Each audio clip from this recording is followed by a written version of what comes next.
'Cause she my best friend. People really wouldn't understand that people like your drivers and your assistants are your best friend. Kichi was the only person in life that I can talk about anything to, that knew my deepest secrets.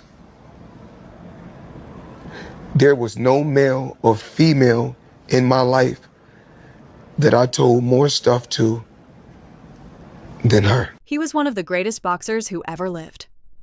And on a random Monday morning, he sat there and watched his best friend kill his wife through a phone screen.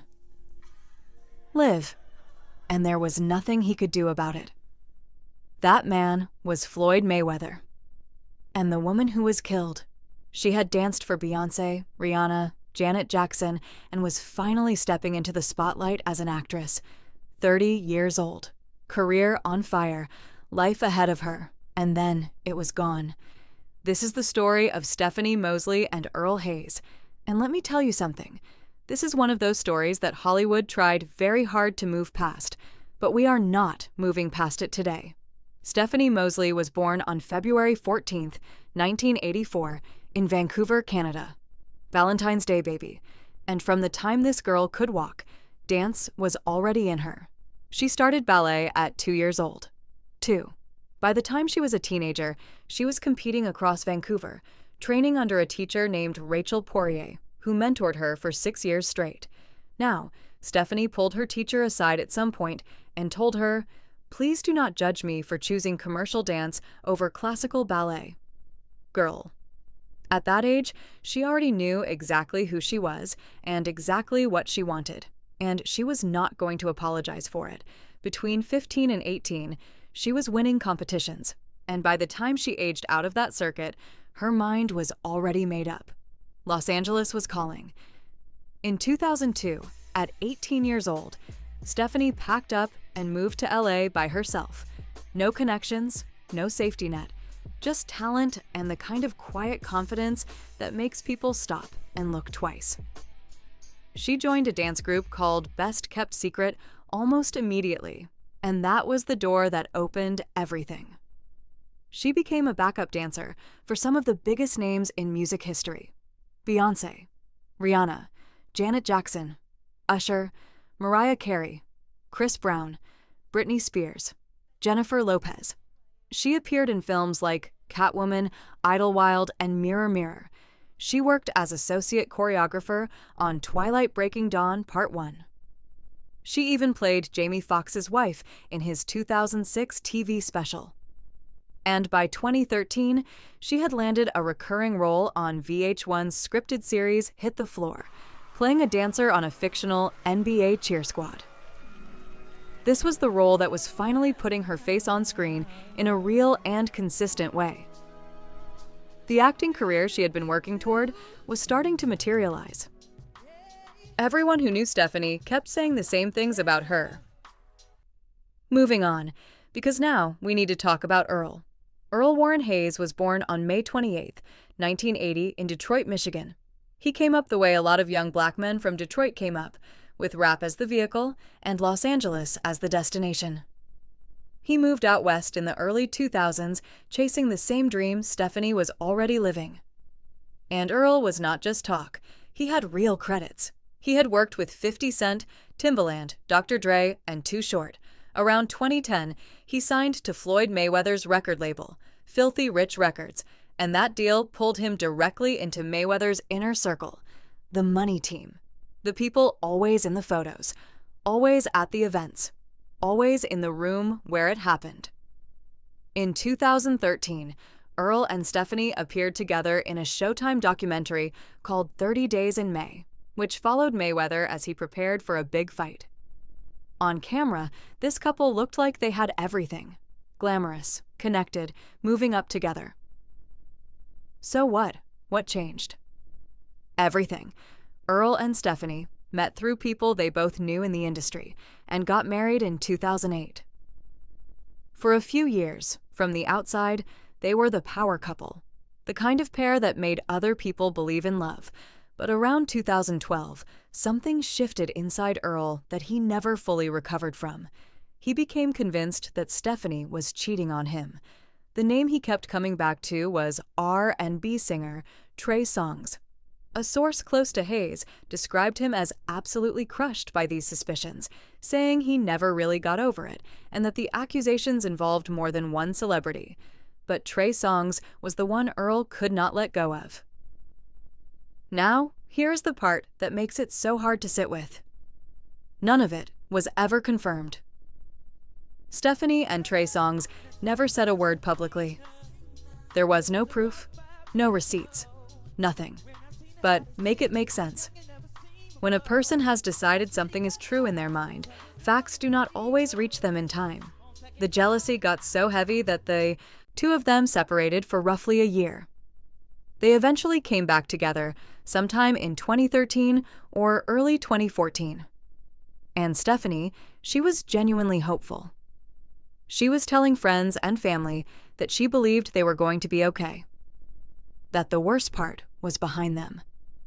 Ava Marcille, the model and actress who had known Stephanie for years, later said the relationship had its rough patches like any marriage, but she never saw anything that looked violent or truly dangerous. Earl's own close friend and life coach, Burl Wilkes, described him as a caring and generous man. Not someone who showed signs of violence. Anyways, what nobody around them fully understood was that Earl had been carrying that jealousy around for 2 solid years without ever dealing with it. Never got help for it, never truly let it go. He had just gone quiet. And quiet is not the same as healed. He was walking around with all of that resentment packed down inside him like a loaded weapon. And Stephanie had no idea. December 8th, 2014. Early Monday morning, around 7 a.m. Inside the apartment Earl and Stephanie shared in the Fairfax area of Los Angeles, a complex on Hauser Boulevard called the Palazzo East, the bathwater was already running. And the energy in that place had been dark and heavy for hours. These two had been up through the entire night, drinking heavily. From what investigators would later piece together, there were signs of drug use as well. Whatever argument had pulled them into that night had never stopped. It just kept going in circles until the sun came up. Miles away, Floyd Mayweather was awake with his girlfriend, Melissa Brim. His phone lit up. It was Earl on FaceTime. When Mayweather answered, the screen showed him everything he needed to know about the state of that apartment. Both Earl and Stephanie looked like they had been through it all night. For a moment, Earl put Stephanie on the phone. She spoke to Floyd briefly. Then Earl took the phone back. Mayweather tried to lighten the energy a little, asked Earl why he was calling so early. Earl said because he loved him. And then he said there was something else Floyd did not know. And then Earl reached down. And when his hand came back into the frame, it was holding a gun. Mayweather did not freeze. He tried to talk Earl down. He told him to put the gun away, to walk out of that apartment, to get a divorce if it had come to that, to just breathe and make a rational decision. But Earl stopped listening. He stepped away from the phone and left the camera pointed at nothing. The call stayed connected, though. The audio was still live. And that is when Mayweather heard everything. He heard the argument intensify. He heard Stephanie's voice. He heard her scream. And then he heard the shots, one after another. 10 to 12 rounds fired at close range inside that bathroom. The screaming stopped. Neighbors inside the Palazzo East complex heard the same thing. I was sitting with Melissa Brim. My best friend called me on FaceTime. We was talking a little bit. He put Stephanie on the phone. I talked to her, and I could tell that they looked like they both were doing drugs and drinking real heavy. I could tell they'd been up all night. They was talking. I hear the bathwater running. He put it on FaceTime. He got back on the phone. I'm kind of getting choked up from this. So then I said, why you calling me so early in the morning? How you know I'm up? He said, because I love you. And he said, there's something else you don't know. And then I was like, huh? And then he reached down and put out a gun. I said, man, what are you doing with that gun? He started shooting. Then he shot her. And then he put the gun to his head. And that's what it was. Then I had to bury my best friend.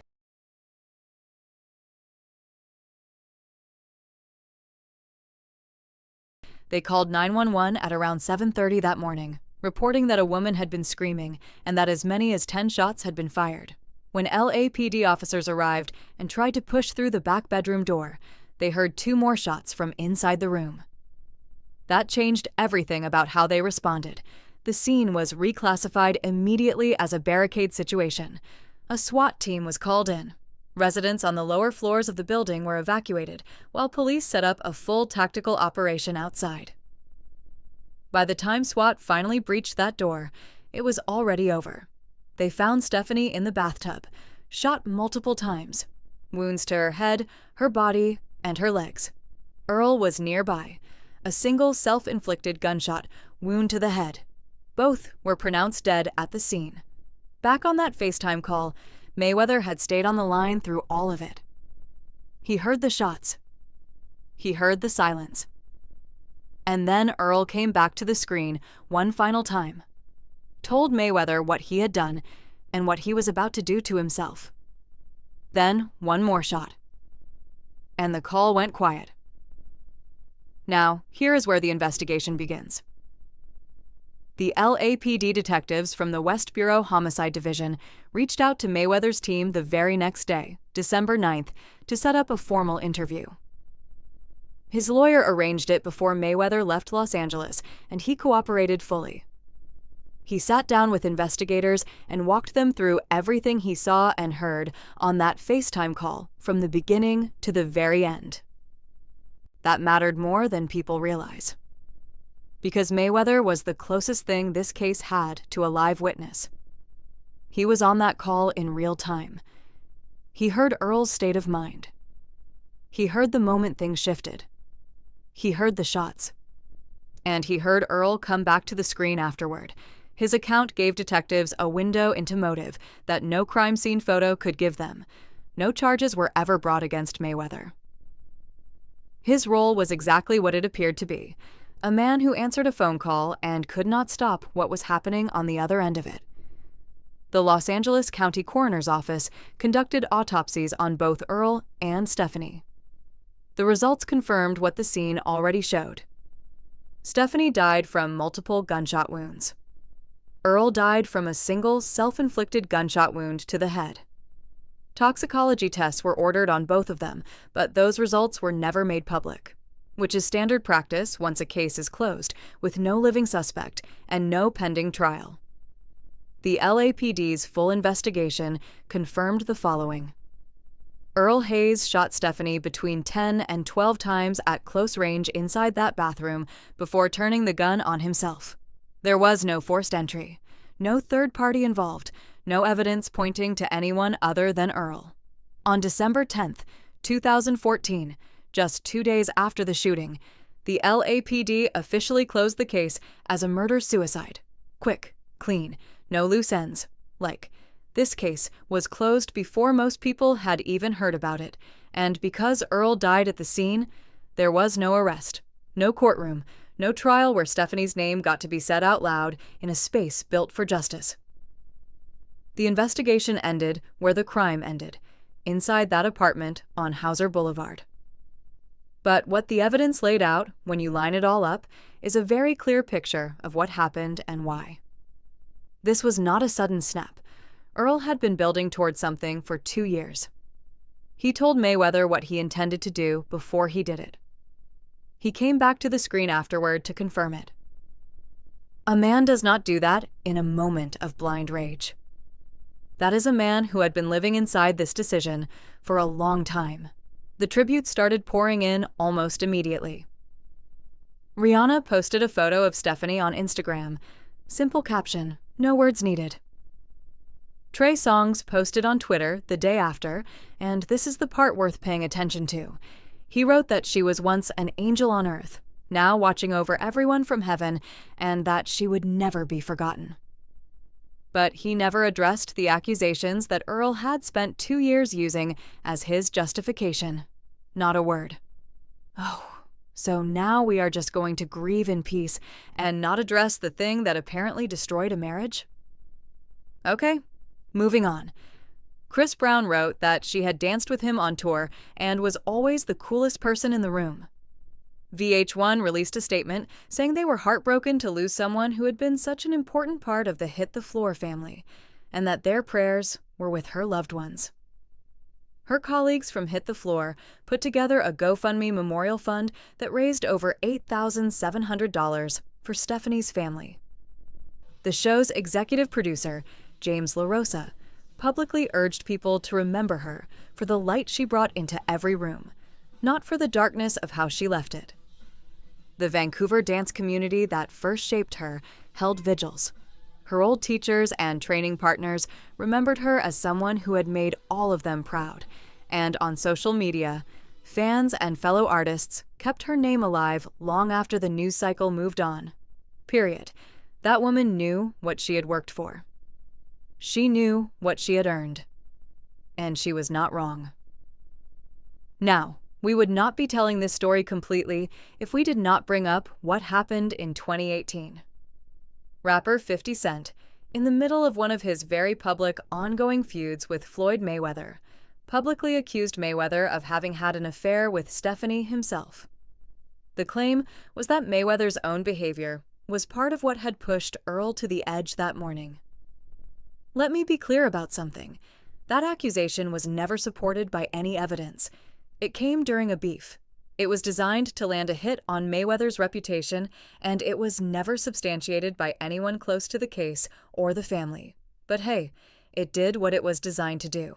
It kept people talking about this story, and it added a layer of noise over a situation that already had enough pain in it without manufactured drama being piled on top. Stephanie's legacy did not need that, but unfortunately, that is the world her story lives in. In February 2023, Investigation Discovery's podcast, Death by Fame, brought the story back to a wider audience. The episode was titled The Death of Stephanie Moseley and featured close friend Paul Becker, who shared personal memories of her talent and her warmth. Becker also spoke about one specific detail from the scene that morning that had not gotten much attention in the initial coverage: the fact that Stephanie was found in the bathtub. That detail tells you everything about how close range this violence was. The bathwater had been running when Mayweather first answered that call. She was in that bathroom when it happened. She never had a chance to get out of that room. Let me tell you something about Stephanie Moseley. She started dancing at 2 years old in Vancouver, Canada. 2 years old. By the time she was 18, she had spent more than half her life training, competing, and preparing for a career that most people only dream about. She moved to a brand new country by herself with nothing but her skill and her belief in herself. No connections, no safety net, just her. And she built something real. She performed for some of the biggest artists who have ever lived. She worked her way from backup dancer to associate choreographer to recurring actress on a nationally televised show. She was 30 years old, and she was nowhere near done. The people who loved her did not just lose a friend. They lost the person who had been connecting them to each other, lifting them up, pulling them forward. Every person who ever worked with her seemed to describe her the same way: warm, generous, the kind of woman who made a room feel different just by walking into it. And none of that story was Earl's to end. Because in stories like this one, there are always cries that nobody heard loudly enough before it was too late. And this story has a few of them worth sitting with. The first one is Stephanie's. Because Stephanie was not naive. She knew her marriage had been through something serious. She knew Earl had been carrying something heavy. But she chose to believe the hard part was over.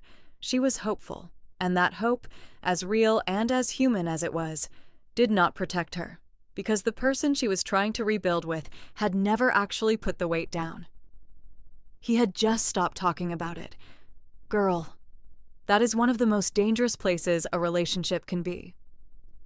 When the silence feels like peace, but it is really just pressure that has nowhere left to go.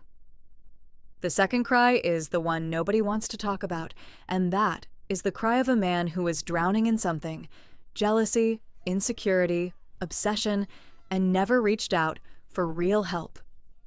Earl Hayes had people around him. He had a life coach. He had Floyd Mayweather, one of the most powerful men in his world, just a phone call away.